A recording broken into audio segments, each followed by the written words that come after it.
ఈ రోజు ఆ రిప్రజెంటేషన్ సెక్రటరీ గారికి ఇవ్వడం జరిగింది. నిజానికి ఈ రోజు రేవంత్ రెడ్డి ప్రభుత్వం అసమర్థ పాలనకు ఇది ఒక తార్కాణం. ఈ గ్రూప్ 1 ఎగ్జామినేషన్ అనేది కేవలం సోనియా గాంధీ గారి కళ్ళల్లో ఆనందం చూడడానికి, కాంగ్రెస్ నాయకులకు లాభం చేకూర్చడానికి, వాళ్ళ క్యాండిడేట్లకు లాభం చేకూర్చడానికే ఈ హడావిడిగా ఈ జీవో 29 తీసుకొచ్చి అదేవిధంగా ఆదరాబాదరాగా ఈ ఎగ్జామ్ను తూతూ మంత్రంగా నడిపించి ఇష్టం వచ్చినట్టు కూడా ఎగ్జామినేషన్ హాల్స్ పెట్టి అదేవిధంగా క్యాండిడేట్లను ర్యాండమైజ్డ్ ప్రొసీజర్ ప్రకారం అలాట్ చేయకుండా వాళ్ళను ఇష్టం వచ్చినట్టుగా మరి అలాట్ చేసి అదేవిధంగా మూల్యాంకనంలో కూడా అన్ని తప్పులు, ఒకటో తరగతి పేపర్ దిద్దే ఉపాధ్యాయుడు కూడా తప్పులు చేయడు. కానీ అలా టీజీపీఎస్సీ అధికారులు అన్ని తప్పులు చేసి ఇలా వేలాది మంది నిరుద్యోగుల నోట్ల మట్టి కొట్టిండ్రు. ఇలా తెలంగాణ తెచ్చుకున్న తర్వాత మరి గ్రూప్ 1 ఉద్యోగాలు వచ్చి వాళ్ళందరూ కూడా మరి సర్వీసులో మంచిగా పనిచేసి ఐఏఎస్లు, ఐపీఎస్లు, ఐఎఫ్ఎస్లు అయ్యే పరిస్థితి ఉండే. కానీ అలా పిల్లలందరి కళలు కూడా మన కళ్ళ ముందరనే కరిగిపోతున్నాయి. దీనికి అంతటికీ కారణం రేవంత్ రెడ్డి మాత్రమే. టీఎస్పీఎస్సీ మీద విపరీతమైన ప్రెషర్ తీసుకొచ్చి మరి ఎగ్జామ్ ఇష్టం వచ్చినట్టుగా పెట్టి మీరు ఏమైనా కానీ రిజల్ట్స్ పబ్లిష్ చేయండి అన్నారు. అందుకొరకు మీ తప్పులు జరిగినాయి. అదేవిధంగా కాంగ్రెస్ నాయకులు ఒక పెద్ద కుంభకోణానికి తెరదీపిండ్రు.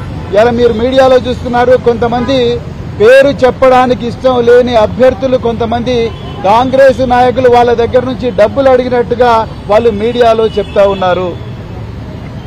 ఒక ట్రాన్స్ఫర్కే మేము కాంగ్రెస్ వాళ్ళ 30 లక్షలు తీసుకుంటాము, మీరు గ్రూప్ 1 ఉద్యోగం కావాలంటే 3 కోట్ల రూపాయలన్నా ఇవ్వరా అని చెప్పి కాంగ్రెస్ నాయకులు నిరుద్యోగులతో బేరసారాలు చేస్తున్నట్టుగా కూడా మీడియాలో వార్తలు వస్తున్నాయి.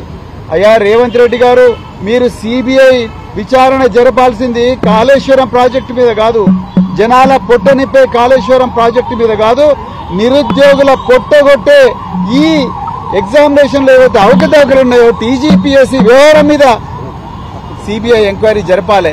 నిజానికి ఇక్కడున్న ఈ కమిషన్ చైర్మన్, ఈ కమిషన్ సభ్యులు వాళ్ళ అసమర్థులని క్లియర్ గా ఇక్కడ తెలంగాణ ప్రజలకు అర్థమైపోయింది.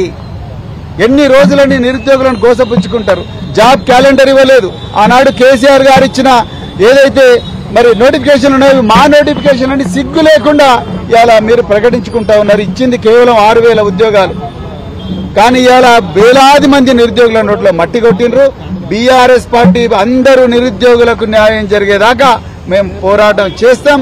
పెద్దలు కేసీఆర్ గారు ఏవైతే నిరుద్యోగుల ప్రయోజనాలు గుండెలో పెట్టుకొని కాపాడుకున్నారో, లక్షలాది మంది ఉద్యోగాలు ఇచ్చారో, మళ్లీ ఆ రోజులు వచ్చేదాకా నిరుద్యోగులకు మళ్లీ స్వర్ణయుగం వచ్చేదాకా పోరాడతాం. తప్పకుండా ఈ టీజీపీఎస్సీ వాళ్ళు మళ్లీ ఎగ్జామ్ పెట్టేదాకా ఈ బీఆర్ఎస్ పార్టీ, బీఆర్ఎస్పీ రెండు కూడా పోరాడతాయని చెప్పేసి చెప్తూ మరొకసారి మరి మా ఎమ్మెల్సీ శ్రావణ్ గారు